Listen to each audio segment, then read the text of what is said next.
দেখতে পাবে। শুধু তাই না, এখানে একটা স্পেশাল লকেট রেখেছেন আল্লাহ। আল্লাহ বলেন ওয়াকুল্লা ইনসানিন আলজামনাহু তায়রাহু ফি উনুকিহি ওয়া নুখরিজু লাহু ইয়াওমাল কিয়ামাতি কিতাবান ইয়ালকাহু মানশুরা। প্রত্যেকের গ্রীবালগ্নে আমি একটা স্পেশাল সিম কার্ডের মতো রেখেছি, যা বলো এখানে রেকর্ড হয়ে আছে, কিয়ামতের দিন আমি সব বের করে দিব। তাহলে পালানোর জায়গা আছে? That means we are under surveillance, 24/7 আল্লাহ তাআলা মনিটর করছেন, এবং এই বিশেষ আসমানি নজরদারি থেকে আমরা কেউই মুক্ত না। তাহলে লাইট বন্ধ করে দিলেন, দরজা আটকায় দিলেন, কেউ দেখে না, না? কেউ যেটা দেখে না সেটা দেখেন কে?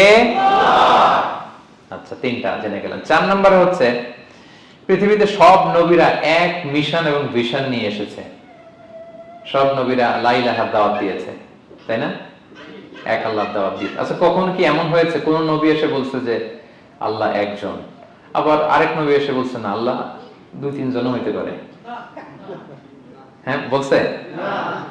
কোন নবী এসে বলেছে মৃত্যুর পর এক জীবন আছে, হিসেব দিতে হবে, পাই টু পাই হিসেব হবে? আরেকজন বলছে না, এরকম নাও থাকতে পারে।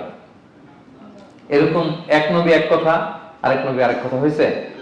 এগুলো নবীদের মধ্যে, কবিদের মধ্যে হয়। এক কবি এক কথা বলে, আরেক কবি, এক দার্শনিক এক কথা বলে, আরেক দার্শনিক আরেক কথা, এক রাজনীতিবিদ এক কথা, আরেক রাজনীতিবিদ আরেক, এদের মধ্যে ধাক্কাধাক্কি হয়। কিন্তু নবীদের মধ্যে কথার মধ্যে এগুলো আছে? কারণ তারা মন গড়া কথা বলে না। ওমা ইয়ানতিকু আনিল হাওয়া ইন হুয়া ইল্লা ওয়াহয়ু ইউহা। তাদের কথা আসে একটা হেডকোয়ার্টার থেকে। হেডকোয়ার্টারটা কার? আল্লাহ। আসমানি রেভেলেশনের বেসিসে ওনারা কথা বলেন। মন গড়া কোন নবী কোন কথা বলেন না। তাহলে 4 নম্বর শিক্ষা হচ্ছে সব নবীর মিশন ভিশন এক। এজন্য তাদের মধ্যে একটা কোঅপারেশন ছিল। সূরা ইয়াসিনে চমৎকার একটা ঘটনা আছে। একটা জনপদের নাম উল্লেখ করা হয়নি, কিন্তু কোন কোন মুফাসসির বলেছেন এটা তুরস্কের আন্তাকিয়া জনপদে আল্লাহ একটা কাজে, দাওয়াতি কাজে 2 জন নবীকে পাঠালেন। কয়জন? 2 জন। কাজ একটা, কিন্তু কয়জন? 2 জন। এরকম সাধারণত অন্য নবীদের ক্ষেত্রে হয় না, কোরআনে পাওয়া যায় না যে এক কাজে এক জায়গায় 2 নবী, এরকম হয় না। এক্সেপ্ট মুসা আলাইহিস সালাম, ওনার কথা বলার জড়তা ছিল, তো উনি আল্লাহকে বলেছেন আল্লাহ আমাকে যে তাওরাত দিয়ে পাঠালেন আমি তো কথা ক্লিয়ারলি বলতে পারি না, জড়তা, মামলিং হয় আমার মুখে।